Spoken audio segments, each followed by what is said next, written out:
Okay, we're jumping in. Check, check, check. Are you there? Hello? Good. All right. So, we talked about our functions of the skeletal system, and now we're going to dive into actually the pieces and what it looks like. The main part of the skeletal system is, of course, the bones, right? And bones, the technical term for it is osseous tissue, right? And again, os, when you see that osteo or os, that should be a big, big ding, ding, ding. This means bone, something going on bone-wise. Okay, thank you, Chris. So, the key part of this, and what will help you understand when we talk about the ossification process down on the bottom, is that bones start out as cartilage and then become hardened by this calcium phosphate matrix that gets kind of laid over it. So think of it like a building where you put the skeleton down, the wood and the steel girders and that stuff, and then you put the actual house together. Now it's a little bit different because those things are usually more solid than the stuff that goes on afterwards, right? Like the concrete and the steel foundation of a building is more solid than the plaster and the plywood that goes on the outside. This is the opposite. The cartilage is flexible, easily movable, and then you add bone on top of that. Does that make sense? So it goes from more flexible. And just think about if you've ever held or moved an infant around. I mean, their arms and legs just go weird ways. They're super flexible, right? Whereas somebody like me is not. So, cartilage is covered by bone? Yes, and that's what the osseous process is all about. So like the ear? No. We're talking about how bones themselves are formed. Different type, different something here. Yes, yes. All right. And again, we call that process the mineralization or the calcification of these cartilaginous bones, these bone precursors. We've got lots of different types of bones. We've got flat bones, we've got long bones, we've got short bones, we've got irregular bones. We're going to deal mostly with the long bones because those are just the ones that type there on page 203 that we learn the different parts of. But you can categorize them into a couple of different categories. I'm not worried that you didn't even put on your study guide, but I'm mentioning it for you there. Casey, your question?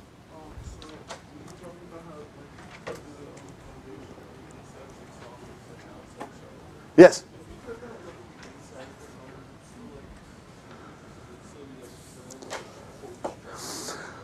Well, no, that inside is still definitely providing support. We'll talk about that. That even though it's hollower, the spongy bone on the inside, it's actually built along the lines of stress in the bone. As the bone gets stress put on it, this spongy bone is laid down along those lines of stress. I'll show you the great diagram in your textbook that talks about this. So, would it collapse? Sure. It would be much less stable if you didn't have that spongy bone on the inside, even though it's softer. Does that make sense?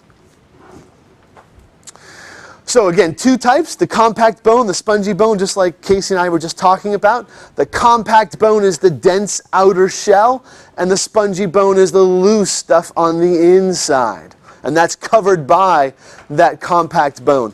Most of the bone is compact, like 3/4 by weight is compact versus spongy. But there is probably more spongy bone than there is compact bone.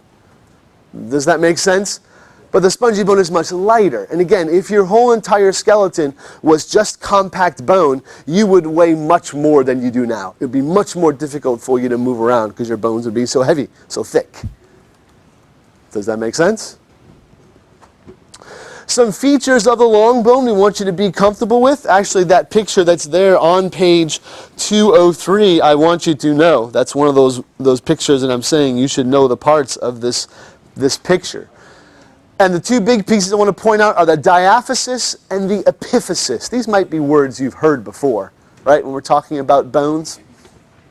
The diaphysis is the shaft. The epiphysis are the ends, the elongated ends. So you can see that on that diagram on page 203, which if I pop down here to show you, Wow, way down there. The diaphysis in the middle and the two epiphyses on the end, the proximal, the distal.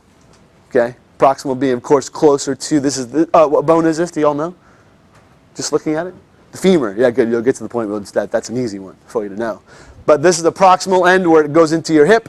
Here's the distal end where the knee is at, where the top part of the knee is. Going back here where we were. There is a layer of hyaline cartilage. Now, where did you all learn hyaline cartilage is located? In your throat, right? Holding your trachea open. We just did in the van yesterday. But this is what I honestly probably would have picked. I didn't want to go against everything that they said. But this is one of the main places that hyaline cartilage is found, in what we call the articular cartilage. Have you ever had somebody talk about the arthritis in somebody's knee or their shoulder? Oh man, my cartilage is just gone. Have you ever heard of folks talk about this? This is what they're talking about. Don't worry. Wait a few years. That's all everybody talks about, is all the things going wrong with them. Okay? So if I take and I show you this femur here, basically covering the surface where these two bones rub together is this articular cartilage. So when I look at that in the cadaver lab last week, it's super shiny. Like it looks like plastic almost, because it's supposed to be very frictionless, right? You want these things to rub and there not be lots of friction between them. And it gives a little cushion to those bones. The periosteum is another word that I did put on your study guide, and that is basically this sheath that covers the outside of the bone. We don't talk a ton about the different membranes that are attached to things, because it seems like every part of our body is like something you get from Amazon, that you order this tiny little something like this and it comes wrapped in like 16 different packages, right? That your body is exactly the same way. And the periosteum would just be the outermost covering of the bone here. Good. Let's talk about, epiphyseal plates. I got to mention those guys.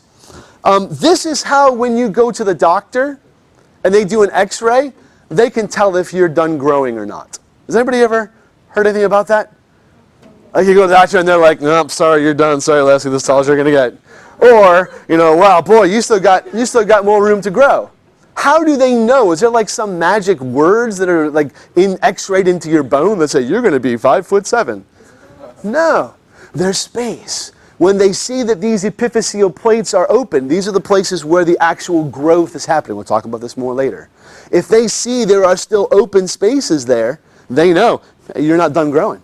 Like you're going to grow. Now, how much more you can't say, you can estimate. But they're saying, no, there's definitely. I remember when Alex had broken his collarbone, was that, 3-4 years ago? And he was already almost as tall as me. And the doc's like, no, that was 8th grade. No, yeah, he's still going to keep growing. We're like, okay, let's go. It was long. It was a while ago. But of course, if you x-rayed me, all of my epiphyseal plates are closed. There is no active bone growth as far as lengthening my bones anymore. My bones are actually going the opposite direction. Those are in, if you look there on page 203, you can see the epiphyseal lines, is what they call them there. So there's one that's right up here, and there's one that's right down there, at both of the epiphyses. It closes up. You can still see a line there, but there's not a space anymore. And again, we'll talk more about that as we go through. Okay, let's talk about the histology of these different bones. Okay? The flat bones, these guys are, forgive me, I'm going to skip. You don't have to be comfortable. Are you comfortable the flat bones are simply just a sandwich? Yeah. It's a sandwich. Thick bone on top, thick bone on bottom, with soft bone in the middle. Okay. Remind me not to eat sandwiches from Chris's house. Excellent. It's good. It's good. All right, so let's talk about the histology.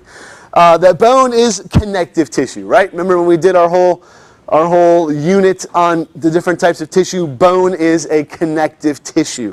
And there are 4 main types of bone cells: osteogenic, osteoblast, osteocytes, osteoclast. What sticks out to you about those 4 things? They all start with osteo. Remember, osteo means what? Bone. Okay? So it's a great multiple choice question because you have to actually know which one is which, right? You can't just say, oh, it's one that starts with osteo. No, they all start with osteo. All right?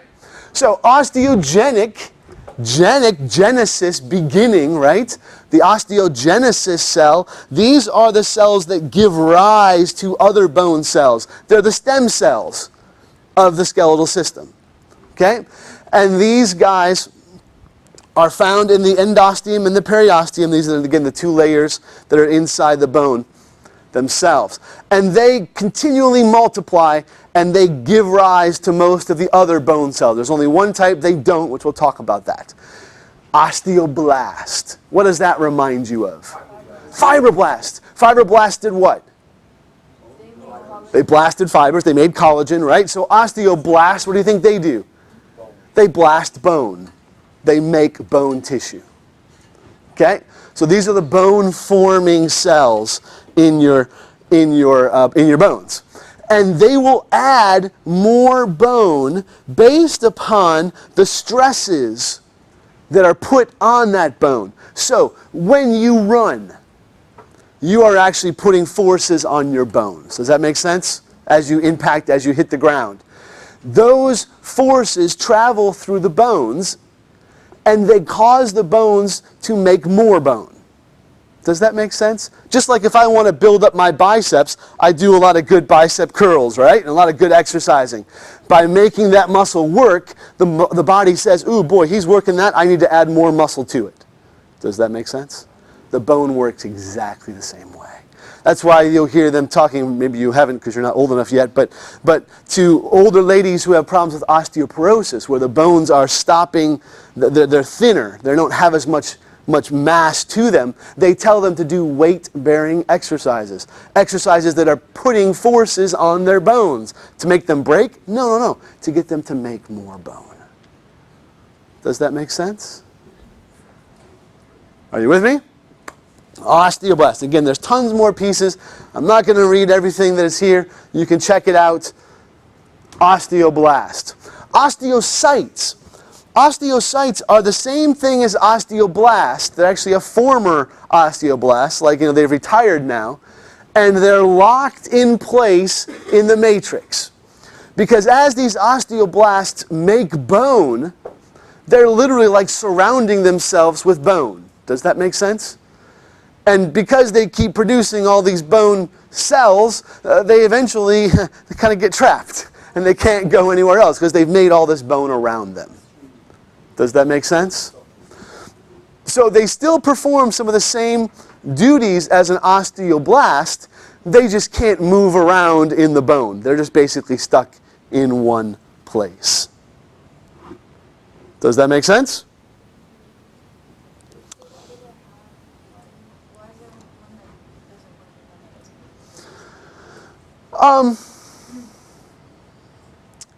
Because you're going to, so if you think of these stress lines, and I swear that there's a good picture there. I know there is one in my, oh, here we go. On page 208, there's a great picture that's showing you these stress lines. Let me roll down here and see if I can find it here for us. There we go. So can you see that the bone is thicker? There is more white areas that are in the places where those purple and red lines are. And the in-betweens are much darker. There's much less bone being formed there. This is what we're saying, that as stress comes on, and if you think about this is your hip, right? So your body weight is pulling down, right? Trying to break off the head. That's what this piece up here is, the head. So can you see that this top area has got lots of bone, right? Because it wants to prevent that bending of the head downward. It wants to keep it nice and strong, nice and stable there, right? So because you continually have this, are you comfortable there's going to be lots of these osteocytes that are going to be right in this area? They don't have to go anywhere else. They know this is where the stress is going to be. Does that make sense? Versus if there is a break or there's some other problem, the osteoblast can come and work there? It's a good question. It's a good question. All right, let's get back to where we were here. Osteoblast, osteocytes. And again, what the osteocytes do is in that one area, they can resorb and deposit bone matrix. And again, they are part of that body's sensing the extra strain being put on the bone and adding more bone to compensate for that. Does that make sense? So they do also even have a sensory component to them where they realize, oh boy, there's more stress coming here. Let me put down more bone. Our last piece is our osteoclasts. Osteoclasts are the opposite of osteoblasts. So if osteoblasts are making bone, what do you think osteoclasts do? They destroy or break down the bone. Okay? Or bone dissolving is the word that they use here. These do not come from the osteogenic cells.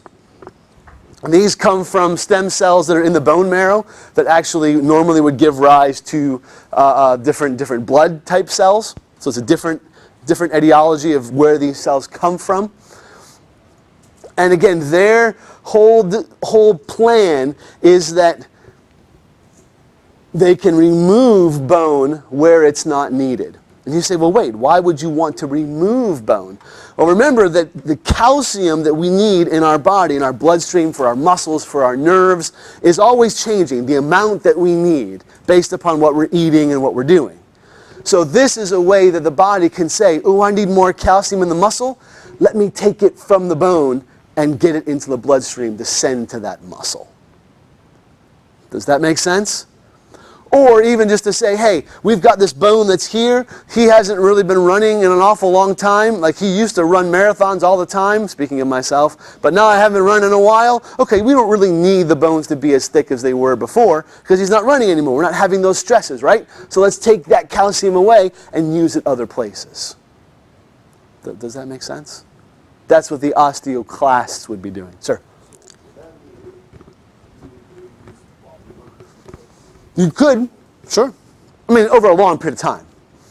Because, I mean, you're talking about microscopic amounts of calcium, but yeah.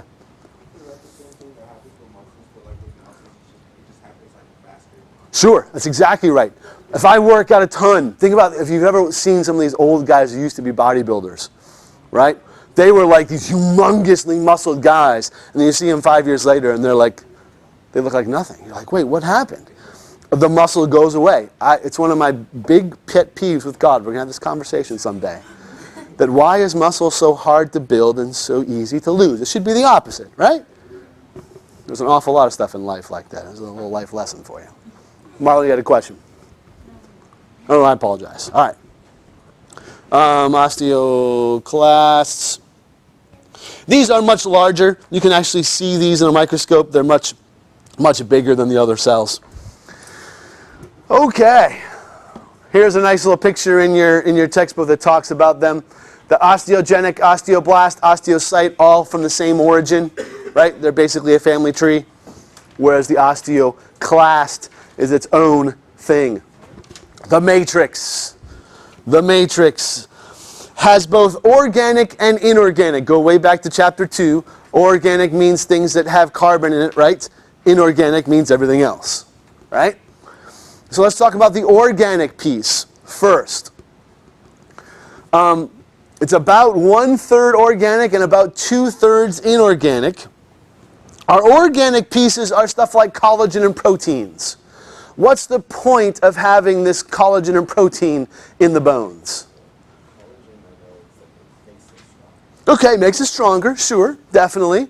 But in this case, the inorganic stuff is actually much stronger. This is what you think of when you think of bones, the calcium carbonate, the really hard stuff. So the organic stuff actually gives it more flexibility. Okay? So this combination of these things, almost like cement, that it's a combination of both things that give it some flexibility and things that give it strength. Does that make sense? But we are looking more for the inorganic, which is much stronger. The inorganic stuff is mostly made out of what we call, I had this pronounced the other day, but I can't quite get it right. The hydroxyapatite. I didn't do it right. Where's it at? It's in your textbook. Thank you. Oh, they don't even give us a nice pronunciation. That makes me chuckle. Hydroxyapatite. Pretty close to that. Okay? And this is the actual crystallized calcium phosphate salt. You're like, wait, there's salt in my bones? There is. Not sodium chloride. There is a little bit of that actually, but calcium carbonate, or phosphate, excuse me. A little bit of calcium carbonate and some of these other minerals that are present there. And again, that's giving it its strength, the hardness. Now, are you comfortable? I put two different diseases in here that if I have the inability to make these proteins in the matrix, then I get something called osteogenesis imperfecta, which means the bones don't have flexibility, which means they're super brittle and they break easily. Does that make sense? If I don't have the collagen, the proteins there, the bones don't have that little bit of give to them, and they break very easily.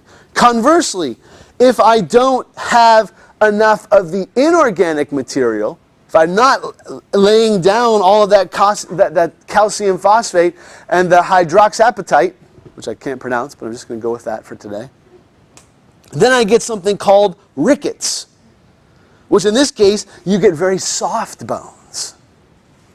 Are you with me? So there is actually diseases where you don't have this matrix being the nice, perfect union it should be.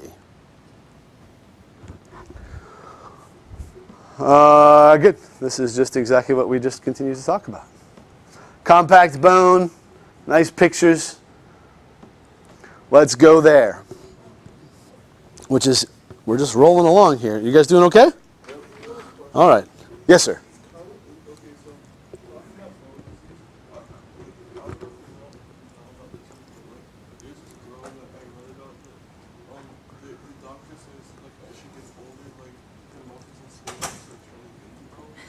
Sure. The name of that is something like osteitis myosificans or something like that. Basically muscles turning into bone. Myo is muscle, osteo being bone. What causes that, you're asking? I think it's a genetic something. I don't know off the top of my head. I know that if you get like a super deep bruise, like NFL players this happens to, they get a huge bruise on their thigh or their calf, and the body can actually respond by putting down bone material in that muscle. Yeah. It's almost like it's you've done so much damage here, we've got to try and stabilize this muscle, let's put down bone in this area. Yeah. No, it's not a good thing. It's a very bad thing. It's a very bad thing. You try and work on getting rid of that bone through massage, at the worst, it's even surgery you have to do to get rid of some of those pieces. But yeah, it can be a problem.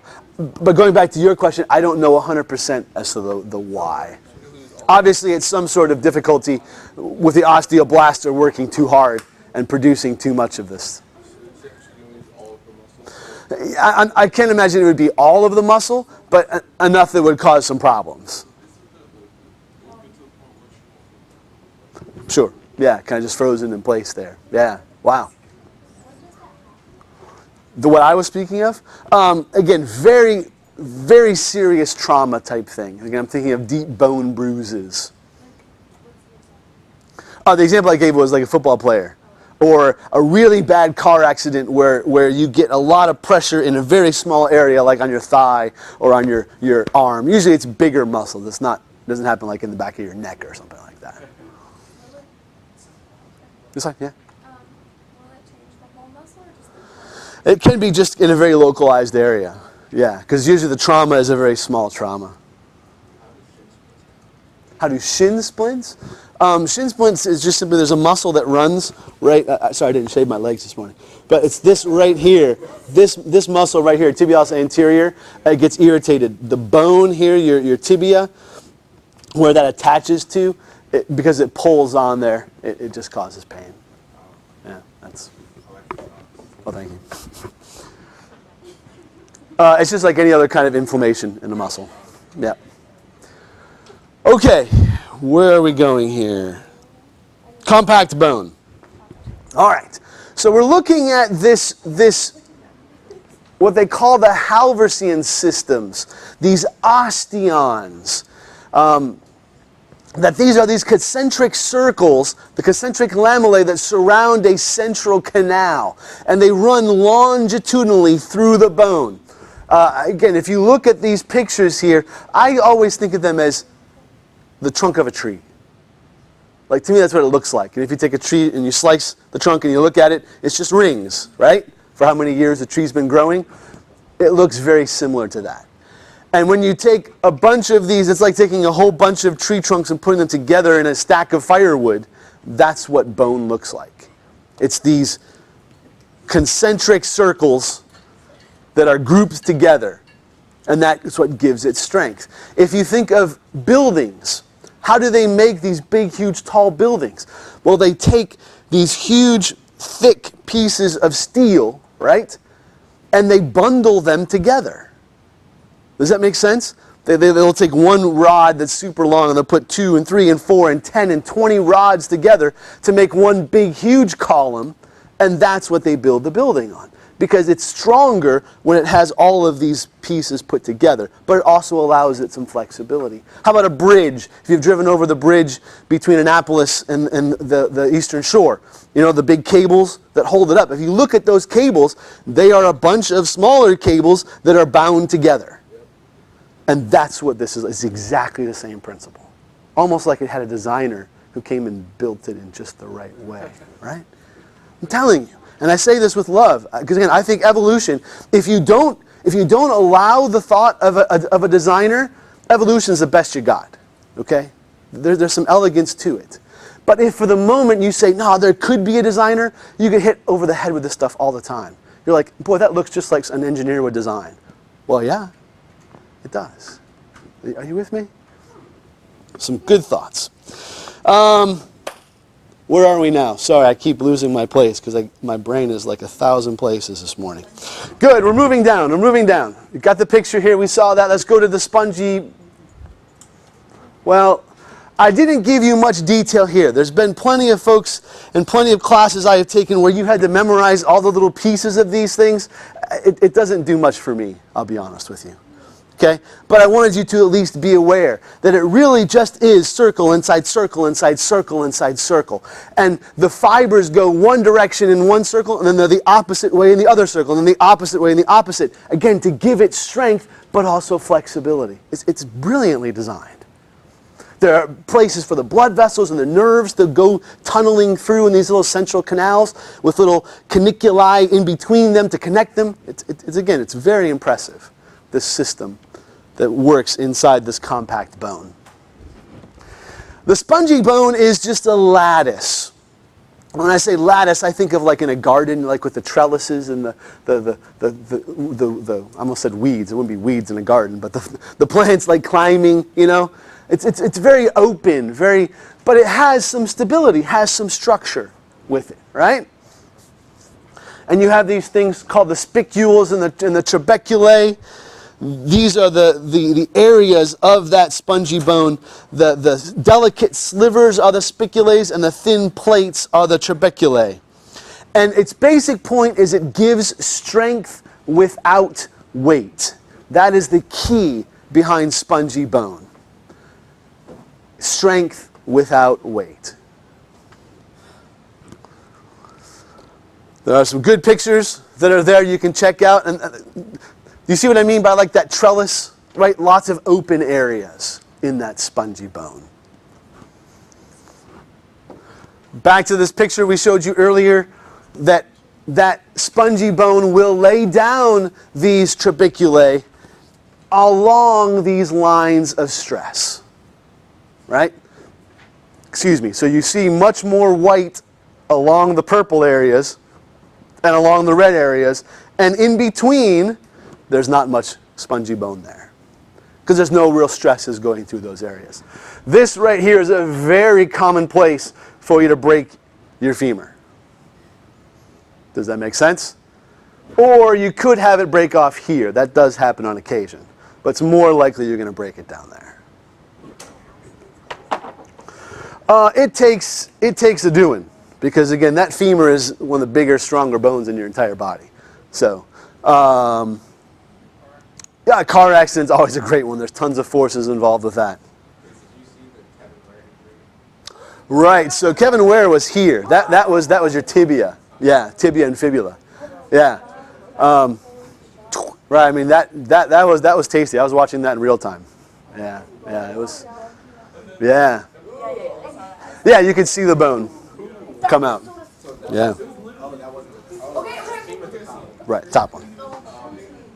Hey, he landed. He was a basketball player, high school, college basketball player. Yeah, he landed in it. No, it wasn't here. It was down here, tibia fibula. But basically, it bowed outward. I thought he had some sort of like deficiency. It was like he literally just jumped up. There could have been. There could have been. There's a lot of force that goes through your bones all the time. And it's just that our muscles and everything work to keep things in place. And if you just land the wrong way, yeah, you can do some funky things. I don't remember that he had any significant history of any problems. Just one of those freak things that happen. Sorry? Oh, sure. Yeah, that's not... Bones, if you want to break something or mess up something in your body, mess up bones. You take 6 to 8 weeks, and life is pretty well back to normal. Okay? What's that? On your bucket list? Well, sounds exciting. Aim higher, Jess. Aim higher. Yes, Marlon.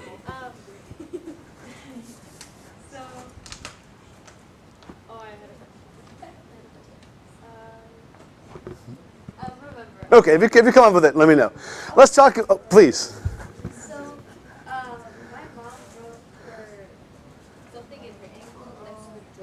Okay. Okay. Calcaneus. That's the heel bone. Sure. Okay. But like the doctors told me she won't ever make a full recovery because it won't be the same again. Right. Now, I should be careful because you're right. There can be bone problems that can last longer than that. Often bone problems don't happen just by themselves. In other words, often there's other soft tissue things that get involved with it as well.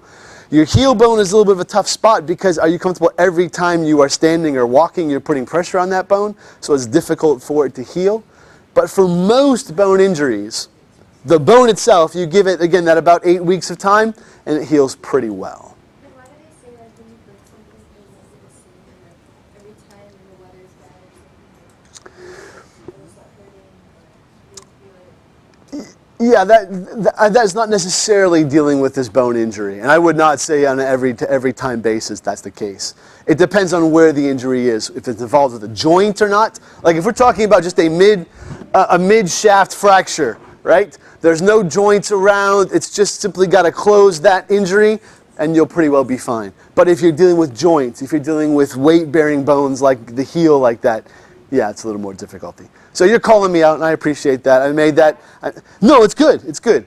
And I'm saying fractures that are kind of mid-bone, no complications, you give them 6 to 8 weeks, life is back to normal. But for many other pieces, it would not be that case. Tony.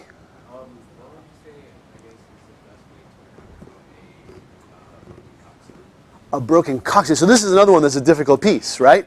Coccyx is a little tiny bone that hangs off the back here. The trouble is that there are tons of muscles that attach to that. So every time you're sitting, every time you're using the bathroom, every time, just standing up, those muscles are working, right? So it's time. There's no magic formula. Yeah, they have certain things you can sit on that kind of help take some of the pressure off of that, but even those aren't tremendous. It's a pain in the butt, like literally. It's a pain in the butt. Yeah. No, it's tough. It's a tough thing. It's a tough thing. When you get hurt, Shh.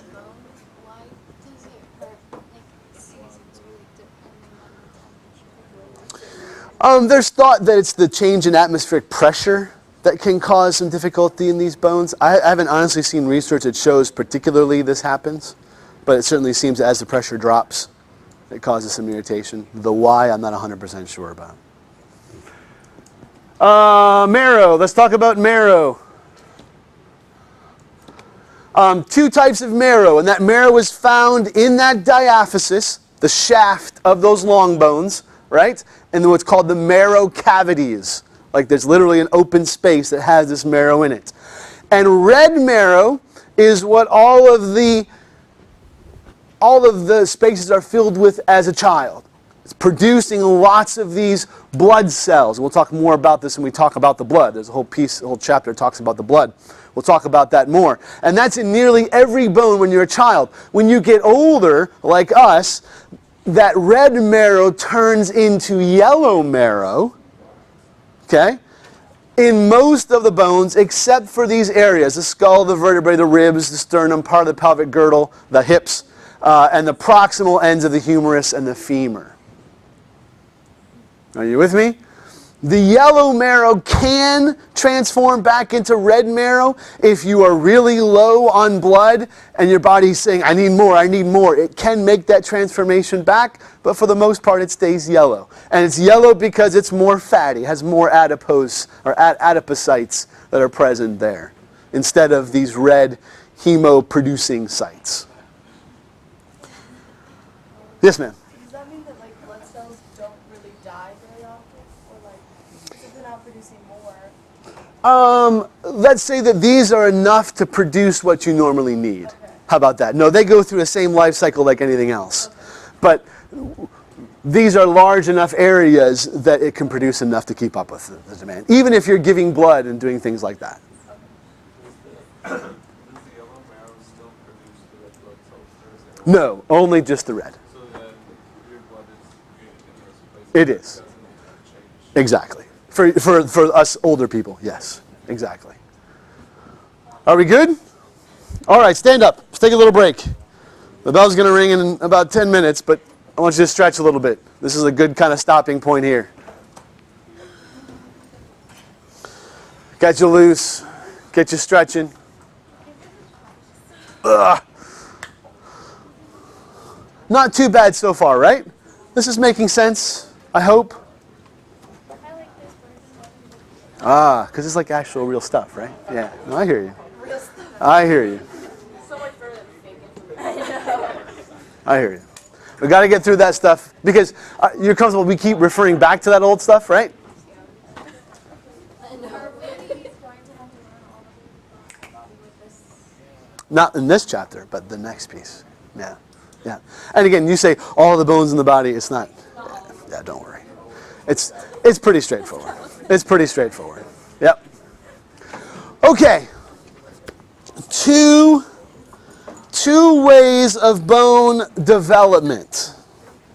And again, you're welcome to stay standing. You don't have to sit if you want. You're welcome to move around. You will not offend me at all. And I'm going to tell you that this is one of those sections. I struggled with how I was going to present this to you on your study guide because it goes on and on for pages here. Okay? And I've chewed it up and I've spit you out kind of some pieces there. I do encourage you to read. Again, what I'm going to test you on is on the study guide. Okay? But there are more details than what I've presented to you here. Okay? So do make sure you check it out. Two ways of bone development. Again, we call that ossification or osteogenesis. Whenever you see genesis, you know it's the creation of something, right? The building or the making of something. So osteo means bone, so it's the making of your bones. Are we cool? Two main ways that you get this. The first is what we call intramembranous ossification. So let's use our roots. What does intra mean? Inside, inner, right? Membranous, a membrane, right? A covering, a sheath. Ossification means what? Creating bone, getting hard, making bone, right? So this is hardening of membranes that happen inside them. Does that make sense? So basically how these bones continue to thicken and get larger, and we'll talk more about that. And then endochondral ossification. Chondrocytes are what? Do you remember? Things that produce cartilage. A chondrocyte. Okay? So endochondral ossification means taking cartilage and turning it into bone. Are you with me? So, let's talk about these. Intramembranous ossification. So, number one, we have this ossification, this osteoid tissue, these osteoblasts are here, and they start producing bone. Okay, and again, the same picture is there on page 210, and you'll actually be able to read it better than you can up on my board here. Okay, so these osteoblasts are making bone tissue, right? And they're depositing that over the mesenchyme. Remember the different layers of our embryonic tissue, right? So this is the mesenchyme, and that's what we're depositing that over top of that. So that osteoid tissue, then number two, starts to harden, starts to calcify, right? And that literally traps those osteoblasts in place. And so then they become osteocytes. Are you with me? Remember, there's no difference between osteoblast and osteocyte. They do the same thing, just an osteocyte is trapped. It's not moving other places. It's surrounded by this bone tissue. Then number three, you start getting this honeycomb of spongy bone that's forming, and it develops the periosteum, that layer, inner layer of those bones there. And then last but not least, you start filling in the space to make the compact bone on the top here and the spongy bone in the middle, a sandwich, right? This is a nice flat bone we're looking at here. Spongy bone middle, compact bone on the top. The periosteum is that outer membrane cover of the bones. Does that make sense? You see, we're kind of growing it from the middle out. Intramembranous ossification. The ossification is occurring inside the membrane and being pushed outward. Does that make sense? So you get a nice spongy bone sandwich. That's what I called it in your study guide. Why are flat bones specific to the skull and top? Because the other bones are more weight bearing, and so they need to be thicker. Right, these are more thinner, smaller, flat bones. Yep. Good question. Here's kind of that zoomed in where you can see the different layers, the periosteum on the outside, the compact bone in here, the spongy bone there. Endochondral ossification is where we are taking cartilage and making it into bone. And I'm going to pause because the bell is going to ring. We'll come back to this, okay? So walk around, get a drink, and we'll jump back in a second.